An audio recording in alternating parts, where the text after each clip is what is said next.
السلام علیکم ورحمۃ اللہ وبرکاتہ۔ آج کا چھوٹا سا ریمائنڈر، اور یہ ریمائنڈر دعاؤں سے متعلق ہے۔ آج ہم بات کریں گے آئیں دعاؤں کو درست کر لیں۔ یہ ٹاپک شاید ہم سب کی ضرورت ہے۔ ہم اکثر پوچھتے ہیں کہ ہم کس موقع کے لیے کون سی دعا پڑھیں، اور یقیناً ہمیں اندازہ ہے کہ الحمدللہ دعائیں ہماری زندگی میں بہتری لانے کا ایک بہت بڑا ذریعہ ہیں۔ تو آج میں آپ کے سامنے 7 کنڈیشنز رکھوں گی جو ہمیشہ ہر دعا مانگنے والے کو اپنے ذہن میں رکھنی چاہیے، اس لیے کہ یہ کنڈیشنز پوری ہوتی ہیں تو ہماری دعاؤں کی قبولیت کے چانسز بڑھ جاتے ہیں۔ کیونکہ ہم اکثر اس بات پر پریشان ہوتے ہیں کہ ہماری دعائیں قبول کیوں نہیں ہو رہی۔ تو دیکھیں، ہمیں کسی بھی کام کو مکمل کرنے کے لیے کچھ پری ریکوزٹس کرنے ہوتے ہیں، بالکل اسی طرح سے کچھ کنڈیشنز ہیں جو ہم نے اپنی دعا کے لیے ہاتھ اٹھانے سے پہلے زندگی میں کوشش کر کے کہیں نہ کہیں فٹ ان کرنی ہوتی ہیں۔ These condition can be more what I am going to tell you today. لیکن آج میں صرف doable فارم میں اس شارٹ ریمائنڈر میں آپ کے ساتھ 7 کنڈیشنز شیئر کرنا چاہ رہی ہوں۔ اگر ہم چاہتے ہیں کہ ہماری دعائیں قبول ہوں، ہماری دعائیں ہمیں دنیا میں جس فارمیٹ میں اللہ چاہتے ہیں فائدہ دیں، ہماری دعائیں ہمیں آخرت میں بینیفٹ دیں، تو آج 7 چیزیں لکھ لیجئے اپنے پاس اور اپنی زندگی میں ان کو شامل کیجئے۔ انشاءاللہ آپ کی دعا مانگنے کے پروسیس میں برکت آ جائے گی۔ نمبر 1 کنڈیشن، دعا صرف اللہ سے مانگیں، اس لیے کہ ہمیں قرآن اور اللہ کے رسول صلی اللہ علیہ وسلم کی احادیث اس بات پر تاکید دیتے ہوئے ملتے ہیں کہ انسان جب بھی مانگے اللہ سے مانگے۔ سو نمبر 1، آپ جب بھی دعا کے لیے ہاتھ اٹھائیں، جیسے کہ قرآن میں بھی آپ پڑھتے ہیں کہ اللہ تعالیٰ نے اپنے حبیب صلی اللہ علیہ وسلم کے تھرو ہمیں بتایا ہے وَإِذَا سَأَلَكَ عِبَادِي عَنِّي فَإِنِّي قَرِيبٌ اجیب دعوت الداعی اذا دعان۔ جب بھی میرے بندے یا میرا بندہ مجھے پکارتا ہے تو یقیناً میں قریب ہوں، اور میں پکارنے والے کی آواز، اس کی دعوت، اس کی دعا سنتا ہوں۔ تو نمبر 1، اپنی دعا کو جب بھی آپ مانگیں اسپیسیفک صرف اللہ سے مانگیں۔ رسول اللہ صلی اللہ علیہ وسلم نے دعا مانگنے کا طریقہ بتایا ہے کہ آپ جب دعا شروع کریں تھوڑی سی اللہ کی حمد اور درود، بہت ٹائم ہے تو جتنی اچھی طرح اللہ کی حمد کر سکتے ہیں اور جتنی مرضی مرتبہ درود پڑھ سکتے ہیں رسول اللہ صلی اللہ علیہ وسلم پر، ہم اس کو درود کو پڑھیں۔ درمیان میں جو مانگنا چاہ رہے ہیں، اپنی زبان میں مانگنا چاہتے ہیں اپنی زبان میں مانگیں۔ عربی میں مسنون دعائیں آتی ہیں، مسنون دعائیں مانگیے۔ صحابہ رضی اللہ عنہم اجمعین کی سکھائی ہوئی ماثورہ دعائیں آتی ہیں، وہ دعائیں مانگیے۔ کسی تابعین اسکالرز میں سے یا بعد کے علماء میں سے وہ دعائیں آپ کو آتی ہیں جس کا مفہوم شریعت سے نہیں ٹکراتا، آپ وہ دعائیں مانگیے، آپ اپنی زبان میں دعائیں مانگیے۔ But again when you are going to complete your دعا، آپ بریکٹ کر دیں اس کو پھر درود سے اور اللہ پر حمد بھیج کر۔ تو نمبر 1 کنڈیشن ہے دعا جب بھی مانگی جائے صرف اللہ سے مانگی جائے۔ نمبر 2 کنڈیشن جو ہمیں اللہ کے رسول صلی اللہ علیہ وسلم نے سکھائی ہے، آپ کی حدیث جو کہ متفقن علیہ ہے، بخاری مسلم دونوں میں آتی ہے، اس کا مفہوم ہے کہ تم میں سے ہر ایک کی دعا قبول کی جاتی ہے جب تک کہ تم جلد بازی میں دعا نہیں مانگتے۔ تو نمبر 2 کنڈیشن کیا ہے کہ جلد بازی نہیں کریں، بیکاز جلد بازی دعا کی قبولیت میں رکاوٹ بن جاتی ہے۔ ظاہر ہے آپ صرف اللہ سے دعا مانگ رہی ہیں، آپ اللہ کی صفات جانتی ہیں، تو اب جلد بازی نہیں کریں۔ آپ کو معلوم ہے کہ اگر دعا ایز اٹ از قبول نہیں ہو رہی then there must be خیر، اگر دعا نہیں قبول ہو رہی تو اللہ نے اس کو بہتر شکل میں ہمیں دینے کا پلان کیا ہے. اللہ نے آخرت میں اس کا بہترین ریوارڈ دینے کا پلان کیا ہے. So condition number 2، if you really want کہ ہماری دعائیں قبول ہوں تو جلد بازی نہیں کیا کریں. کنسسٹنسی انسان کی شخصیت کی خوبصورتی ہے، چاہے وہ معاملات میں ہو، چاہے وہ اخلاق میں ہو، چاہے وہ عبادات میں ہو، چاہے وہ سپلیکیشنز میں ہو. تو نمبر 2 کنڈیشن کیا ہے؟ دعا مانگتے ہوئے جلدی نہیں کیا کریں کہ قبول کیوں نہیں ہو رہی، قبول کیوں نہیں ہو رہی. صحیح. اب آپ صلی اللہ علیہ وسلم کی ایک حدیث کا تو مفہوم آتا ہے جو صحیح مسلم میں آتی ہے کہ انسان کی دعا اس وقت تک قبول ہوتی رہتی ہے جب تک کہ وہ جلدی نہیں مچاتا.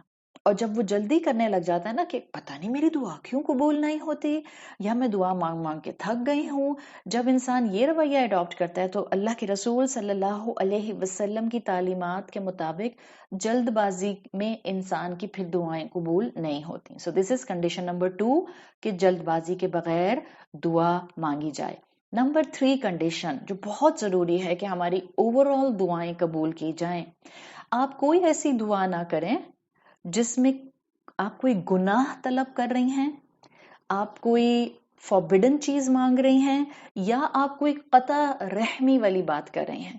آپ صلی اللہ علیہ وسلم کی حدیث کا مفہوم آتا ہے کہ بندے کی دعا اس وقت تک قبول ہوتی رہتی ہے جب تک وہ کسی گناہ یا قطع رحمی کی دعا نہیں مانگتا. مثال کے طور پر گناہ کی بات جب آئی ہے تو اس کو ہم کسی اور شارٹ ریمائنڈر میں بھی ضرور ڈسکس کریں گے، بٹ ان بریف کسی دوسرے انسان کے اسپاؤس کو پسند کرنا اور اس کے لیے دعا مانگنا شروع کر دینا کہ یہ اب میرا اسپاؤس بن جائے، یا کسی نامحرم کو کانسٹنٹلی اپنی دعاؤں میں مانگتے رہنا، اور کوئی پراپر معلوم ہونا کہ ہم پراپر چینل سے اس نامحرم کو نہیں حاصل کر سکتے. So this will include in the wrong perception of your mind about asking a dua. So number 3 چیز ذہن میں رکھیں.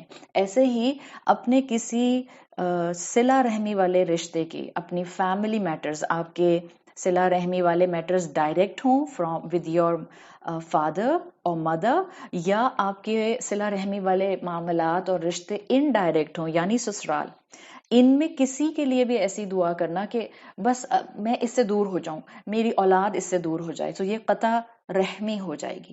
ایسی صورت میں دعائیں قبول نہیں ہوتی. نہ صرف وہ دعا نہیں قبول ہوگی آپ کی، بلکہ انفیکٹ اس کا امپیکٹ آپ کی باقی دعاؤں پر آتا ہے. سو تھرڈ کنڈیشن کیا ہے؟ اگر ہم چاہتے ہیں کہ ہماری دعاؤں میں قبولیت اور برکت اور اس کے اندر اجر کا ایلیمنٹ بڑھ جائے تو کوئی گناہ کی دعا نہیں مانگیں، کوئی قطع رحمی کی دعا نہیں مانگیں. پھر فورتھ کنڈیشن، اسکالرز بتاتے ہیں کہ رسول اللہ صلی اللہ علیہ وسلم نے ہمیں سکھایا ہے کہ اللہ کے بارے میں ہمیشہ بہترین گمان، حسن الظن رکھتے ہوئے دعا مانگی جائے. اس لیے کہ صحیح بخاری اور صحیح مسلم کی حدیث کا مفہوم آتا ہے کہ آپ صلی اللہ علیہ وسلم ہمیں بتاتے ہیں، اللہ تعالیٰ فرماتے ہیں کہ میں اپنے بندے کے ساتھ اس کے اپنے بارے میں گمان کے مطابق معاملہ کرتا ہوں. جب آپ کو یقین ہوگا کہ میرا رب میری دعا ضرور سنے گا، اس یقین کی وجہ سے دیکھیں آپ کو اپنی دعا میں برکت کا ایلیمنٹ نظر آئے گا. تو پورے یقین اور پورے توکل کے ساتھ کہ اللہ ہی ہے جو میری دعا سنے گا، اللہ ہی ہے جو میرے معاملات سنوارے گا، اللہ ہی ہے جو مجھے شر سے بچائے گا، اللہ ہی ہے جو مجھے کبھی نقصان میں مبتلا نہیں کرے گا. دس از دا فورتھ کنڈیشن، اللہ کے بارے میں حسن و ظن، توکل رکھتے ہوئے دعا مانگنا.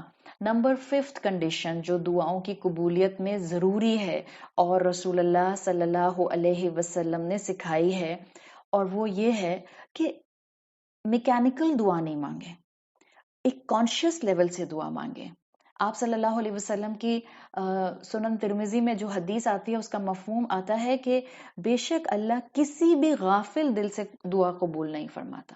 تو یہ نہ ہو کہ ذہن اٹکا ہوا ہے ہانڈی چولہے میں، یا ذہن اٹکا ہوا ہے پیپرز میں، یا ذہن اٹکا ہوا ہے پارٹی میں، یا ذہن اٹکا ہوا ہے ٹی وی میں، یا ذہن اٹکا ہوا ہے ای میل میں، اور ہم ایک میکینیکل دعا مانگ رہے ہیں. وہ زبان بس ایک رول کرتی جا رہی ہے، جو دعا کے 4 جملے ہم نے میمورائز کیے ہوئے ہیں اور پتہ ہی نہیں ہے، شعور ہی نہیں ہے کہ کیا مانگ رہے ہیں. سو 5th کنڈیشن، دعا مختصر ہو بٹ آپ کو معلوم ہو کہ آپ کیا مانگ رہے ہیں. So this is the 5th condition. If you really want to get the barakah of dua, if you really want to reach to the level کہ جہاں آپ کی دعا قبولیت تک پہنچ جائے. نمبر 6th condition، اور وہ یہ ہے کہ اسکالرز کہتے ہیں کہ انسان کا کھانا پینا حلال ہونا اس کی دعاؤں کی قبولیت کی ایک بہت بڑی وجہ بنتا ہے. اور آپ اگر وہ رسول اللہ صلی اللہ علیہ وسلم کی صحیح مسلم کی حدیث یاد کر لیں، جس کا مفہوم آتا ہے کہ ایک شخص جو کہ لمبا سفر کر کے تھک کے دھول میں اٹا ہوا، بالوں میں مٹی اٹکی ہوئی، یعنی کہ لانگ ٹریولنگ کر کے حرم تک آتا ہے، حرم کا غلاف پکڑ کے یا رب کہتا ہے، اور آپ صلی اللہ علیہ وسلم کی حدیث کا مفہوم آتا ہے کہ اس کی دعا کیسے قبول ہو؟ اس کا کھانا حرام کا، اس کا پینا حرام کا، اس کی سواری حرام کی، اس کا لباس حرام کا، تو بھلا اس کی دعا کیسے قبول ہو؟ تو اسکالرز کہتے ہیں the 6th condition for the قبولیت دعا is کھانا پینا should be حلال.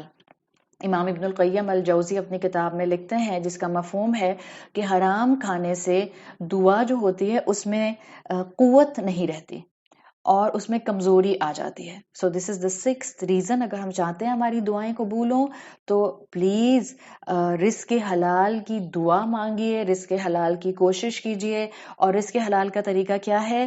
رشوت، سود، ناجائز پیسہ کمانا، کسی کا حق مار کر مال اور پراپرٹی جمع کرنا، اس سے بچیے. یہ معاشرے کے اندر اپنا جس ملک میں آپ رہتے ہیں وہاں رہتے ہوئے پراپرلی گورنمنٹ کے رولز کے مطابق ٹیکس نہ ادا کرنا، یہ سب ہمارے رزق کو حلال کی کیٹیگری سے دور لے جاتا ہے. سو 6 کنڈیشن، اگر ہم چاہتے ہیں کہ ہماری دعائیں قبول ہوں تو اپنا رزق حلال کر لیجئے. 7th and the final condition جو ہم آج کے شارٹ ریمائنڈر میں دعاؤں کی قبولیت کے لیے دیکھیں گے، وہ یہ ہے کہ جو ہمیں قرآن سے بھی ملتا ہے اور جس کا ہمیں جو تعلیمات کا ایسنس ہے وہ رسول اللہ صلی اللہ علیہ وسلم کی احادیث سے بھی ملتا ہے، کہ انسان دعا میں حدود سے تجاوز نہ کرے. مثال کے طور پر آپ کی عمر ہے 50 ایئرس، اب آپ اللہ سے دعا مانگ رہی ہیں پلیز اللہ تعالیٰ مجھے ایسا بنا دیں کہ میں صرف سویٹ 16 کی لگنے لگ جاؤں. یہ کیا ہے؟ امپاسبل مانگنا. سو اسکالرز ہمیں بتاتے ہیں کہ دعا جو ہے اس میں حدود سے تجاوز نہیں کرنا چاہیے، اس لیے کہ نہ اللہ تعالیٰ کو اپنے بندے سے زندگی میں باؤنڈریز کراس کرنا پسند ہے، اور نہ ہی اللہ تعالیٰ کو بندے کی زندگی میں اس کی دعاؤں میں باؤنڈریز کراس کرنا جو ہے وہ پسند ہے. So these are the 7 conditions جو آج ہم نے اس شارٹ ریمائنڈر میں دیکھی ہیں. 1، دعا مانگیں تو صرف اللہ سے مانگیں. 2، دعاؤں میں جلد بازی نہ کیجیے. 3، کوئی گناہ کی دعا نہ کیجیے، کوئی قطع رحمی کی دعا نہ کیجیے. 4، اللہ کے بارے میں حسن ظن رکھتے ہوئے دعا کیجیے. دین 5، پورے یقین سے دعا کیجیے اور پورے شعور کے ساتھ دعا کیجیے، جو بول رہی ہوں آپ کو معلوم ہو آپ کیا بول رہی ہیں. اینڈ دین 6، اپنا کھانا پینا حلال کیجیے. اینڈ دین 7، کہ دعاؤں میں حدود سے تجاوز نہ کیجیے. So these are the conditions جو ہمیں اسکالرز نے بتائی ہیں، جو دعا مانگنے کے لیے موجود ہیں.